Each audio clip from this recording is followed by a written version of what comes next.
Hello everyone, आज हम पढ़ेंगे रिवोल्ट ऑफ 1857। ये बहुत इंपॉर्टेंट टॉपिक है। स्टेट पीसीएस में हमेशा पूछा जाता है, जैसे कि हरियाणा सिविल सर्विसेज में भी हमेशा हर साल एक क्वेश्चन रिवोल्ट ऑफ 1857 से जरूर आया है। चलिए शुरू करते हैं। पहले शुरू करेंगे हुआ कैसे, ऐसे क्या सर्कमस्टांसेस बने जिससे कि ये रिवोल्ट फाइनली 1857 में हुआ। पहले बैटल ऑफ प्लासी देखेंगे, 1757 में हुई थी। Revolt was due to the policies of colonial rule after 1757। Battle of Plassey के बाद पॉलिसीज चेंज कर दी थी ब्रिटिशर्स ने अपनी रूल करने की, और कई सारी पॉलिसीज ऐसी बनाई उन्होंने जो कॉमन मैन या पीजेंट्स या जो फार्मर्स थे उनके लिए सूटेबल नहीं थी। British expansionist policy, economic exploitation, administrative innovation, ये तीन तरह के चेंजेस किए थे। एक्सपेंशन पॉलिसी मतलब ब्रिटिशर्स ज्यादा से ज्यादा स्टेट्स पर कब्जा करना चाह रहे थे। इकोनॉमिक एक्सप्लॉयटेशन मतलब कि इंडियन मार्केट को भी खत्म कर देना चाहते थे, और फॉरेन में तो हमारे इंडियन जो गुड्स थे वहां पहुंचने ही नहीं देना चाहते थे, तो अपना भी मार्केट खत्म करना चाहते थे, इंडियन मार्केट भी लोगों के लिए, और फॉरेन में उन इंडियन गुड्स को पहुंचने नहीं देना चाहते थे। जैसे कि एग्रीकल्चर था, उसमें ब्रिटिशर्स बोलते थे किसानों से कि तुम अनाज ना उगाओ, वो क्रॉप्स उगाओ जो हम कहते हैं, जिनको हम एक्सपोर्ट कर पाए, जिनसे हम पैसा कमा पाए। तो आप ये देख सकते हो यहाँ पे इकोनॉमिक एक्सप्लॉयटेशन भी है। एडमिनिस्ट्रेटिव इनोवेशंस, एडमिनिस्ट्रेशन करने की कई ऐसे पॉलिसीज उन्होंने लागू करी जिनमें सिर्फ उन्हीं का फायदा था। जमींदार, पीजेंट्स, ट्रेडर्स एंड सिपाही ये एडवर्सली अफेक्टेड थे। बिटवीन 1757 टू 1857, इस दौरान बैटल ऑफ प्लासी से लेके रिवोल्ट ऑफ 1857 के बीच में religious political violence, tribal movement और पीजेंट मूवमेंट्स, ये कई चीजें हो चुकी थी, तब जाके एंड में रिवोल्ट ऑफ 1857 हुआ था। बीच में कई ट्राइबल मूवमेंट्स भी हुए, पीजेंट्स रिवोल्ट भी हुए, रिलीजियस पॉलिटिकल वायलेंसेस भी हुई थी, और एंड में जाके रिवोल्ट ऑफ 1857 हुआ।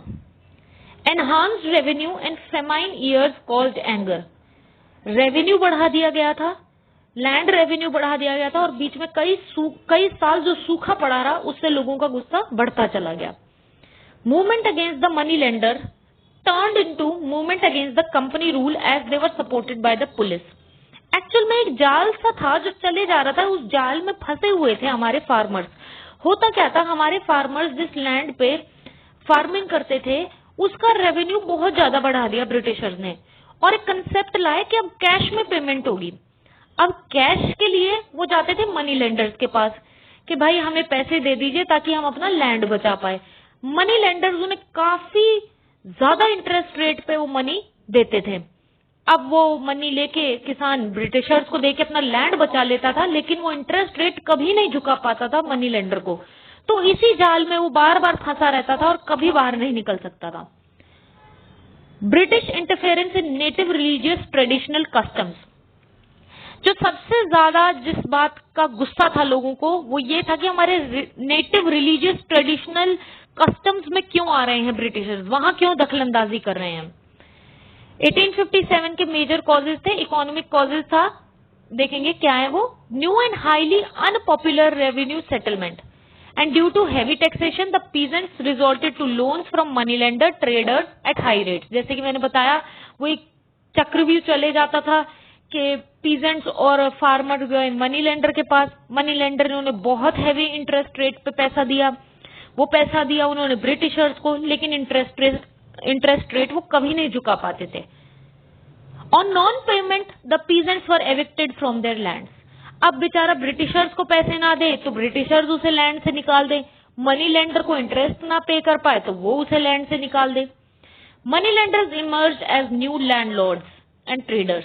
अब मनी लेंडर्स को अलग शक्ति मिल गई, उन्हें पता चला अब हम दमदार हैं, हम ही तो हैं जो कैश देते हैं पीजेंट्स और फार्मर्स को, तो हम ही लैंडलॉर्ड, वो नए तरीके के लैंडलॉर्ड बन गए थे। उनका जब मन आता था वो फार्मर्स को लैंड पे से निकाल देते, क्योंकि वो उनका इंटरेस्ट रेट नहीं पे कर पाते थे। Misery to the artist and handicraft people. अब ब्रिटिशर्स जब आए, जब उन्होंने नवाबों और राजाओं को निकालना शुरू कर अपने अपने स्टेट्स में से, तो उनके कोर्ट भी तबाह हो गए। वो कोर्ट्स जहां पे अच्छे अच्छे आर्टिस्ट बैठा करते थे, हैंडीक्राफ्ट बनाने वाले होते थे, जो पोएट्स होते थे, वो भी बेरोजगार हो गए। Britishers discouraged Indian handicraft and supported British goods. ये तो ऑब्वियस बात है, वो अपने ही गुड्स को सपोर्ट करते थे और इंडियन हैंडीक्राफ्ट को सपोर्ट नहीं करते थे। Destruction of handicraft was not accompanied by development of modern industries. अब ये क्यों एक बहुत बड़ा फैक्टर है अनएम्प्लॉयमेंट का, ये देखिए, पहले तो लोग हैंडीक्राफ्ट में लगे हुए थे कि अपना हाथ से काम करेंगे, अब उन हैंडीक्राफ्ट्स को भी तबाह कर दिया गया। फिर ये भी नहीं कि साथ में कोई बड़ी कंपनी या मॉडर्न इंडस्ट्रीज आ रही हो जहां पे उन बेचारों को एम्प्लॉयमेंट मिल जाए, कोई इंडस्ट्रीज भी नहीं आई, तो वो दोनों तरफ से मारे गए। हाई टैरिफ ड्यूटीज और इंडियन मेड गुड्स।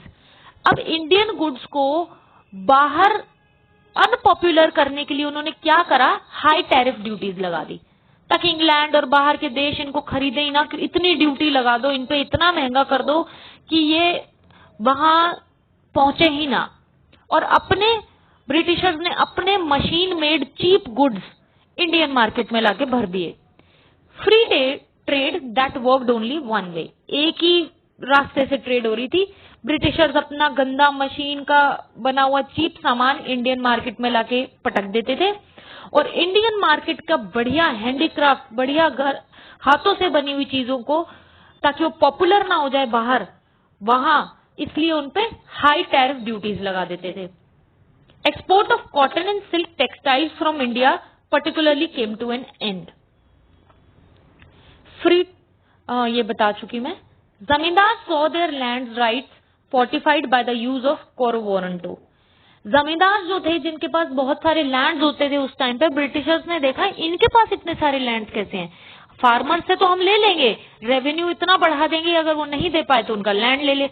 अब इन जमींदार के भी लैंड लो, इन किसी न किसी बहाने वो किंग्स को निकाल रहे थे, नवाबों को निकाल रहे थे, जमींदारों को निकाल रहे थे, पीजेंट्स का जीना हराम कर रहे थे।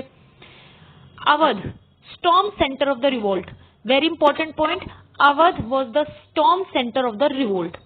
यहां पे थे अवध में तालुकदार, उनके एस्टेट्स वर कन्फेस्टिकेटेड। तालुकदार उनके भी सारे लैंड ले लिए, सो तालुकदार ऑल्सो हेल्प द सिपाही in the revolt of 1857। Talukdar को भी गुस्सा था क्योंकि उनके भी लैंड ले लिए थे, तो उन्होंने भी सिपाहियों को अल्टीमेटली मदद किया था रिवोल्ट ऑफ 1857 में। अब देखते हैं पॉलिटिकल कॉजेज क्या थे। Subsidiary alliance, doctrine of lapse, and effective control.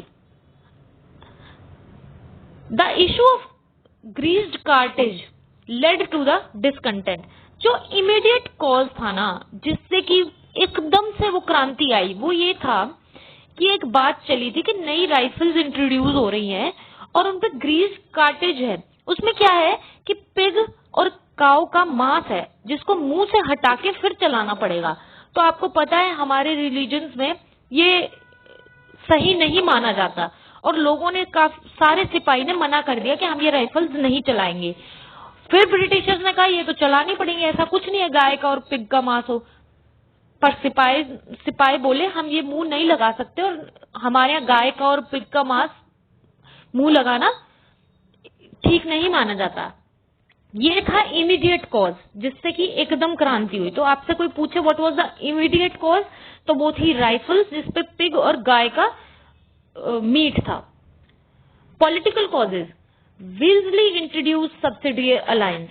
किसने इंट्रोड्यूस करी थी सब्सिडरी अलायंस? विजली। सब्सिडरी अलायंस क्या था? विजली ने बोला कि स्टेट्स में भाई हम अपने रेजिडेंट्स छोड़ देंगे। रेजिडेंट्स मायने एक दो अधिकारी छोड़ देंगे, वो देखेंगे राजा का कि काम कैसा चल रहा है, उसी से पूछ के राजा काम करेगा, उन्हीं से पूछ के राजा अपनी मिलिट्री यूज करेगा, और वो मिलिट्री भी कहाँ लड़ेगी कहाँ नहीं लड़ेगी वही डिसाइड करेंगे। अल्टीमेटली इनडायरेक्टली ब्रिटिशर्स ही राज करेंगे उस स्टेट पर जो सब्सिडरी अलायंस में ब्रिटिशर्स के साथ हाथ मिला लेगा। Dalhousie introduce doctrine of lapse. Doctrine of lapse क्या था? सिंपल भाषा में, जो राजा बिना सन के मर जाता है उसके अडॉप्टेड सन को राजपाट नहीं दिया जाएगा। राजपाट सिर्फ और सिर्फ राजा के अपने खुद के बेटे को दिया जाएगा। अगर उसने कोई अडॉप्टेड सन ले रखा है तो उसका राजपाट ले लिया जाएगा। अडॉप्टेड सन को सक्सेसर नहीं माना जाएगा। इस बेसिस पे सतारा, जैतपुर, संबलपुर, भागत उदयपुर, झांसी और नागपुर को ब्रिटिशर्स ने ले लिया। ये क्रोनोलॉजी याद कर लीजिएगा, पहले सतारा हुआ, फिर जैतपुर हुआ। एक स्टेट पीसीएस में ये पूछा गया था क्वेश्चन कि पहले कौन सा हुआ, दूसरा कौन सा हुआ और लास्ट में कौन सा हुआ। अब पढ़ते हैं झांसी के बारे में। झांसी में मराठास का रूल था। Gangadhar Rao died without a son. उनकी वाइफ थी रानी लक्ष्मीबाई। उन्होंने एक सन अडॉप्ट करा, दामोदर राव। अब as usual doctrine of lapse लागू कर दिया था डलहौजी ने 1853 में, तो दामोदर राव को सक्सेसर नहीं माना। Very important date, doctrine of lapse 1853। Awadh अब जो सेंटर था स्टॉर्म का 1856 में उसे ले लिया गया मिस गवर्नेंस के बेसिस पे, मैल एडमिनिस्ट्रेशन। अब अवध के राजा के पास अपना खुद का बेटा था, तो इस स्टेट को कैसे लें? तो ब्रिटिशर्स ने क्या कहा, मैल एडमिनिस्ट्रेशन, तुमसे अवध के लोग संभाले नहीं जा रहे, मिस गवर्नेंस हो रही है, इस बेसिस पे हम अवध लेते हैं तुमसे। Dethroning Wajid Ali Shah who was deported to Calcutta. Wajid Ali Shah जो अवध का राजा था, उसको अवध से निकाल दिया गया और उसे कैलकाटा भेज दिया गया। Dalhousie gave the reason that he wanted to save the people from Nawab's mismanagement. Doctrine of lapse नहीं लगा तो ये लगा दो। Annexation hurted the self-respect of the people of Awadh. Awadh के लोग, आप समझते हैं, जो लोग होते हैं उनको एक सेंटिमेंटल अटैचमेंट होती है अपने राजा से, एंड उनकी सेल्फ रिस्पेक्ट बहुत हर्ट हुई कि अवध से ही उनके राजा को बाहर निकाल के कैलकाटा भेज दिया गया उनकी आंखों के सामने। अब राजा चला गया तो उसका कोर्ट भी चला गया, जिससे कि अनएम्प्लॉयमेंट ऑफ मेनी कोर्टियर्स हो गया। मैंने आपको बताया था जैसे ही कोर्ट खत्म होता है तो वहां बैठने वाले पोएट्स, आर्टिस्ट सब अनएम्प्लॉयड हो गए। Taluqdars were removed from their estates and their forts were demolished. अब तालुकदार्स में मैंने आपको बताया तालुकदार्स ने क्यों मदद करी थी सिपाही की, क्योंकि अवध में जो आप याद रखें, अवध में जो तालुकदार थे वो बहुत पावरफुल थे, उनके पास बहुत लैंड थे, बहुत एस्टेट्स थे, वो सारे ले लिए गए और उनके फोर्ट्स तोड़ दिए गए। Nana Sahib adopted son of Peshwa, Peshwa के अडॉप्टेड सन थे Nana Sahib, that is Bajirao two. He was refuse pension that was being paid to Bajirao. Bajirao को जो पेंशन दी जा रही थी वो उनके अडॉप्टेड सन को मना कर दी गई। Nana was also forced to vacate his family seat and forced to live in Nagpur. Pune जो उनका घर था, फैमिली सीट था, वहां से उन्हें भगाकर नागपुर रहने के लिए मजबूर कर दिया। Next point, abolition of legal titles.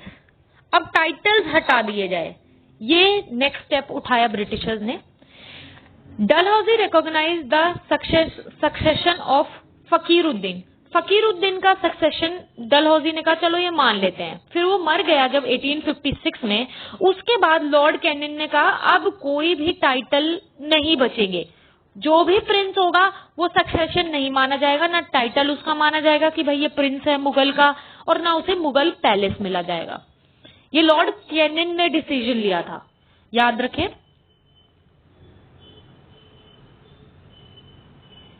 Dalhousie was against imperium in